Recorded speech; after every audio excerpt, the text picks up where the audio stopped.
don't go so well in a sports physio? Laziness.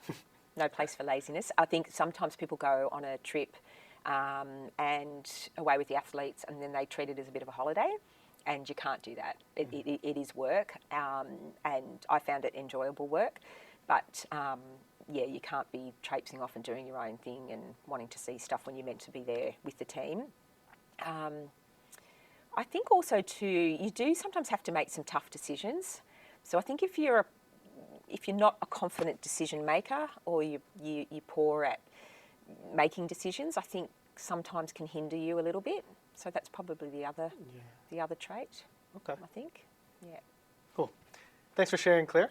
That's all right. We'll move on to the next segment, which is going to be more concepts based. Yep. I always like to kickstart this segment with the question of research. So do you have any new research or new facts that you can present to us students?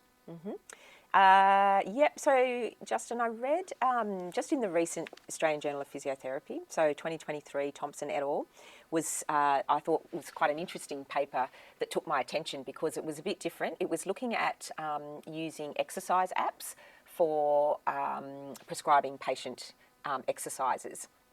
And because, you know, we use apps a lot, like sometimes there are different ways of giving our patients exercises. I sometimes draw stick figures. Depends, you know, if I'm only giving one or two, I might do that. Or we video the patient on their camera and do that. Or we have an app that we use. So I was quite interested to see what this research said about using apps. And what it found, it was a systematic review. And what systematic reviews often find is that there's, you know, weak or moderately weak or, you know, stronger evidence. And they were looking at outcomes of pain and function in these people that were using the app compared to a group that didn't use an app. And they found that there was moderately weak evidence that it does improve their pain and function. So what you take out of that, I don't know. I guess it means that they are useful. The conclusions was that it is useful.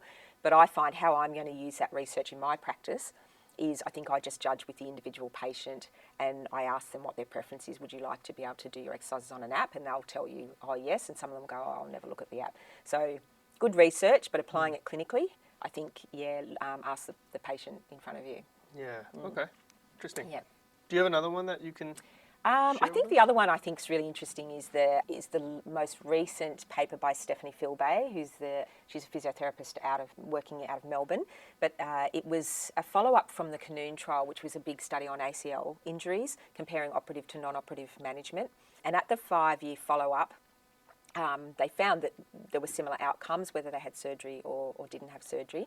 But out of the 132 subjects in the study, 26 of them after 5 years had not had any surgery to their ACL, but they were back playing sport and having a pretty normal life. And out of those 26 patients, more than half of them showed on an MRI that their ACL had healed. But they hadn't undergone any bracing or anything like that. They just had normal rehabilitation, non-operative rehabilitation. So I think that what we now understand is that the ACL can heal. Where I work now, we do a bracing protocol, the cross bracing protocol, which I know you've spoken about before, and that may enhance the healing, but there are patients out there whose ACL heals even just with a normal rehabilitation program.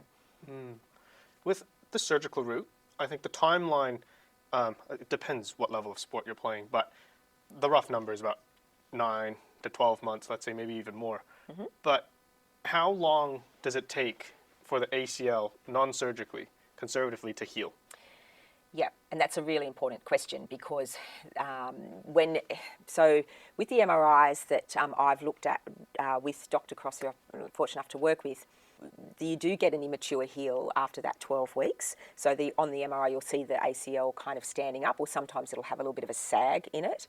But when they have a repeat MRI at 6 months, you can see that there's much better thickening of the soft tissue of the ACL, and so that it's improved. But I think we don't really know. But I think around 9 months, we prefer the patients who have undergone the bracing protocol not to play sport till about 9 months because they're looking for that maturity of the, when I say play sport, changing direction, because you're looking for that maturity of the heel. But because it's such a novel project, we don't have all the answers yet.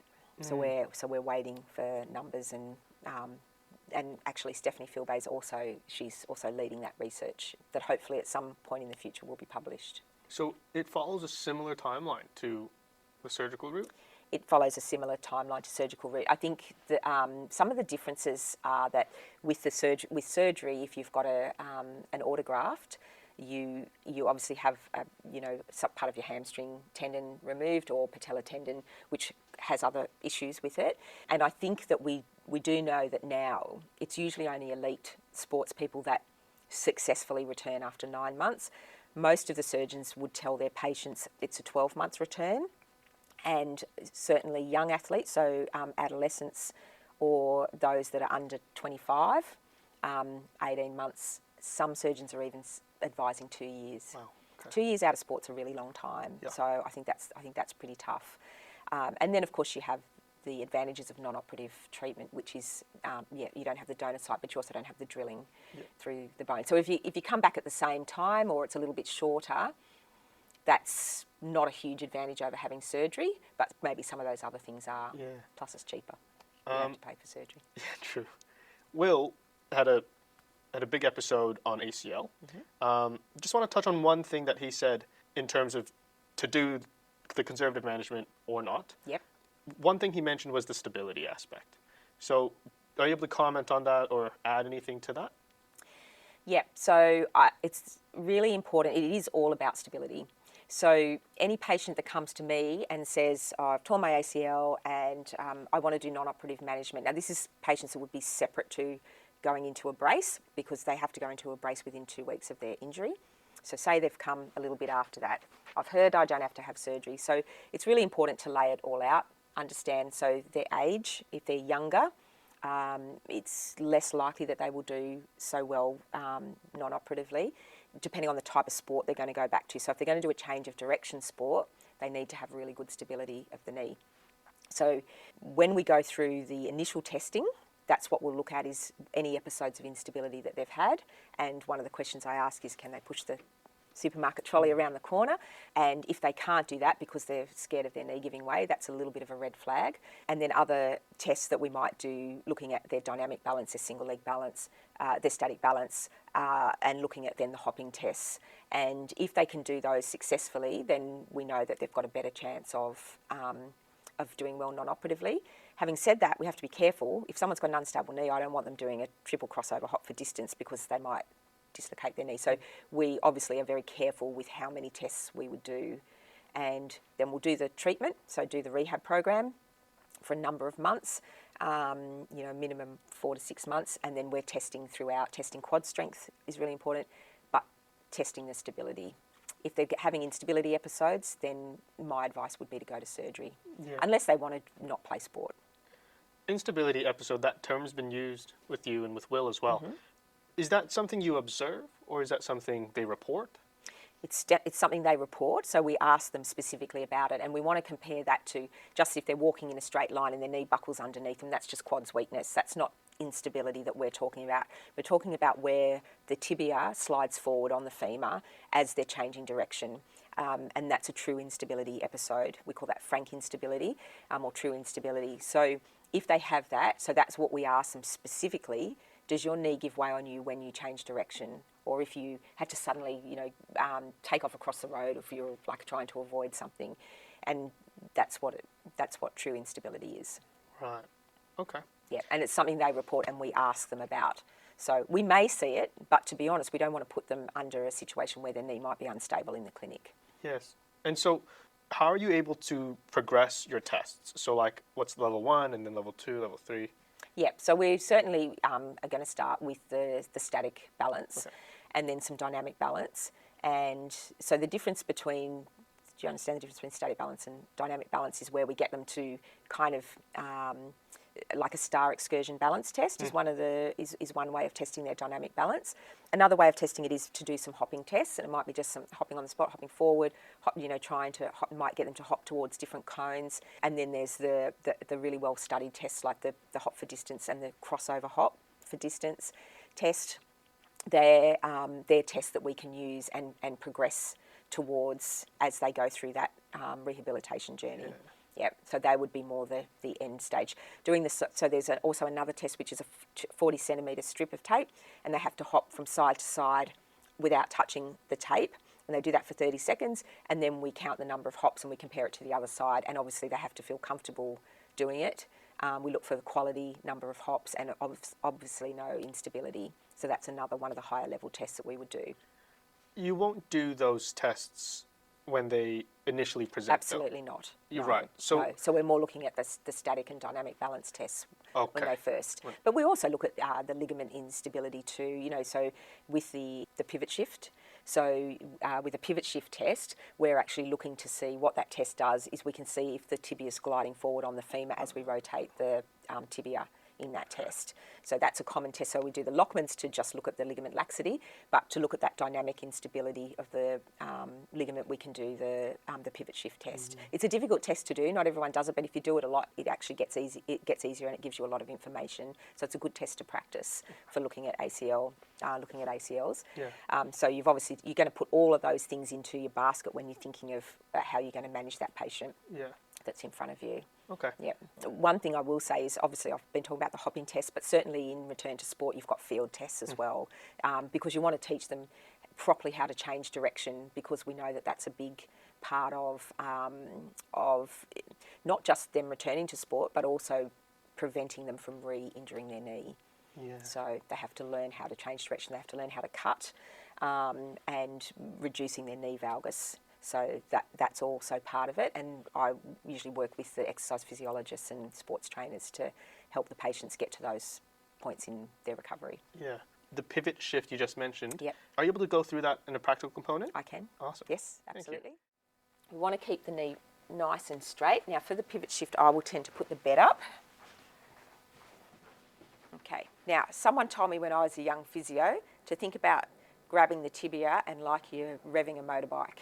Like that, okay? So keep the knee in extension, okay? And I push the foot up. I put my hand just at the top of the tibia, so below the joint line. And then as I keep that knee in extension, as I start to bend the knee, I want to rotate the tibia, okay? And then I start to bend the knee up, okay? And then I bring it back down. Now what happens for a positive shift, as I come up here, what happens is the tibia, now yours is normal, okay? So the tibia starts to translate forward, okay? And then you'll see it in the patient's face. They'll kind of go, ooh, like that, because they'll feel the tibia shift forward as you come up, and then you kind of revving it back down. Okay. All right, so it's knee extension. I push the foot into dorsiflexion. I get this, I come up, okay, and then I rotate and flex that knee, okay? And you've got a nice stable knee. Awesome. Negative pivot shift test. It is a difficult test if you haven't done it very often, so it takes a bit of practice. But if you do get a positive one, it's really obvious. So if you do the test correctly and somebody has an ACL deficient knee, you'll actually feel it.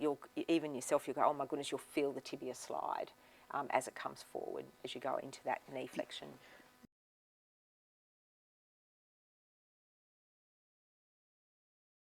Yep, so a good example is one of the girls that went through the bracing protocol. She didn't end up getting a very good heal, and that was because she was an early patient before Dr. Cross categorises all the different types of tears. So someone who comes in with an ACL, they look at the MRI. There's a certain type of tear, they'll say straight away, no, you're not appropriate, yours will not heal in a brace, so you need to explore other options. So this girl went through, 23 years old, the 12-week bracing protocol. She didn't get a great heal. I think she got a little bit of a heal, but she really did not want to have surgery for her own reasons, so it was fine. She said, I'd like to continue and do non-operative rehabilitation. We took her through that for 7 months. With the testing, she kept failing the test. She kept failing the criteria. She wanted to go back to playing OzTag, and she was failing the return to sport tests. She couldn't change direction. She could hop forward, but she was really poor at it. She couldn't hop side to side. And so I actually sat her down and I said to her, your knee is still not stable after being in a brace for 12 weeks, after doing non-operative rehabilitation for 7 months. I said, I really feel you need to go and speak to a surgeon. So it wasn't her choice. I said, the other thing is you could choose not to go back to OzTag. And she goes, well, I want to go back to OzTag. She goes, and I also want to play netball as well. And I said, well, I really think you need to go and speak to a surgeon. I said, because you can't actually do what you want to do because your ACL, you don't have the stability. And so that was making a decision because she hadn't passed the stability test. But she wanted to try non-operative, so it was definitely worth it for her. But not everybody will, it doesn't work for everybody. Yeah. So that's what I think as physios we need to understand, is that as soon as someone's got an unstable knee, if they want to change directions, then they should have surgery.